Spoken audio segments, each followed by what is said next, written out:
ada pasir, ada kapur, ada air, maka membentuklah dinding ini. Sekarang kalau tuan-tuan rajin, tumbuklah dinding ni.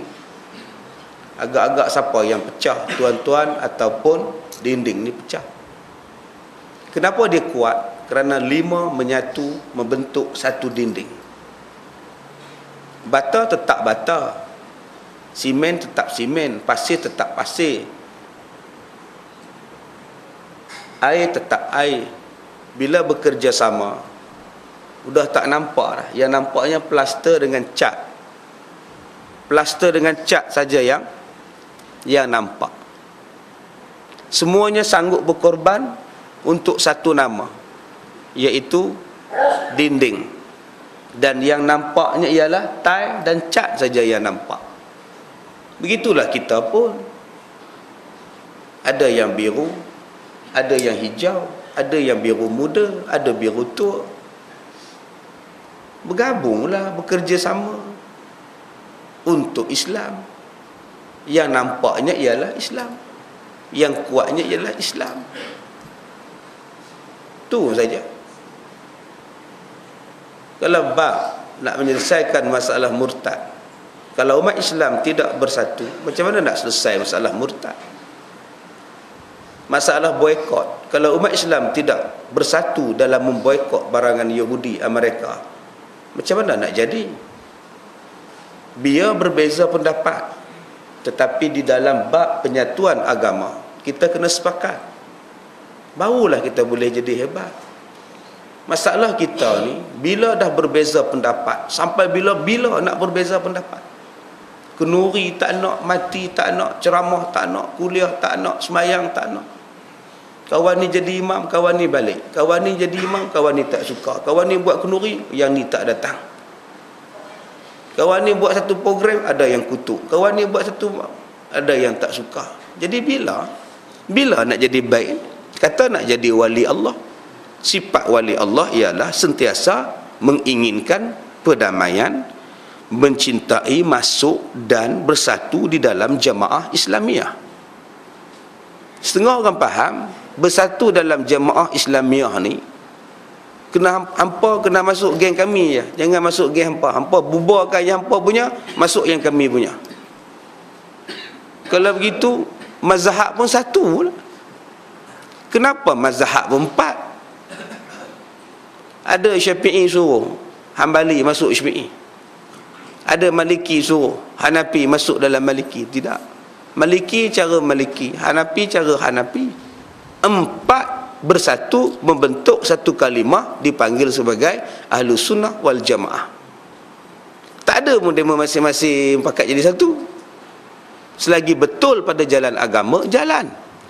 Selagi betul berada pada jalan yang diredai oleh Allah, silakan masing-masing membuat cara masing-masing untuk menyumbangkan kepada Islam. Itulah maksud jamaah.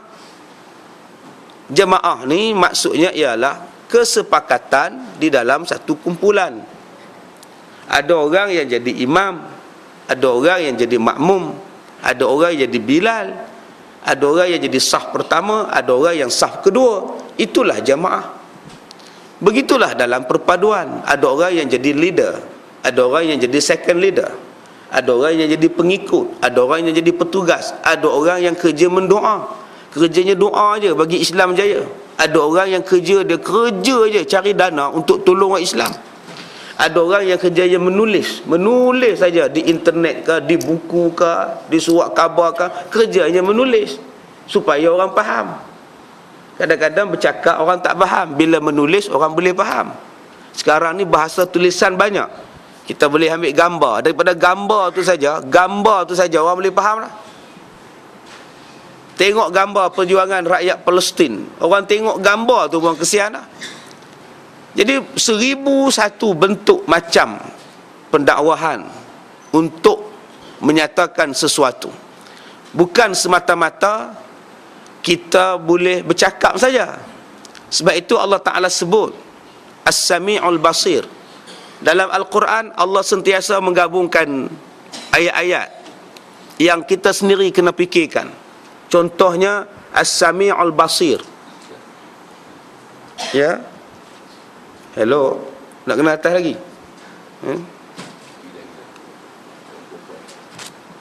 Hello, ni bukan atas ni mikrofon tuan-tuan. Ya. Baik. Jadi tuan-tuan, tolong betulkan technician mana? Tak mana sangkut ni. Baik. Kejap ada, kejap tak ada. Baik tuan-tuan ya. Di dalam bentuk penyatuan umat, bukan semua umat itu kena buat kerja yang sama. Umat itu kena bekerja sama. Ada yang buat bidang ini, ada yang buat bidang ini, ada yang buat bidang ini. The right man on the right place. Ini dasar dia. Barulah membentuk jemaah. Mana boleh dia jadi pemimpin, dia menulis buku, dia ceramah, dia berdoa, dia sembahyang hajat, dia cari duit. Bila nak dikatakan jemaah? Jemaah itu mesti ada orang yang membuat. Bila semua orang buat kerja masing-masing, dapatlah membentuk satu jemaah. Serupalah dalam masyarakat Malaysia. Ada jemaah yang kerjanya ialah mencari dana untuk pembangunan ummah, ekonomi ummah. Ada satu puak, satu golongan yang kerjanya memberi tarbiyah dalam bidang pendidikan. Ada satu jemaah lagi yang memberikan satu bidang dalam bab pentadbiran. Semua benda-benda ini membentuk kesatuan umat. Kita tidak boleh, saya katakan tadi, memaksa semua orang menjadi kita. Mana maunya.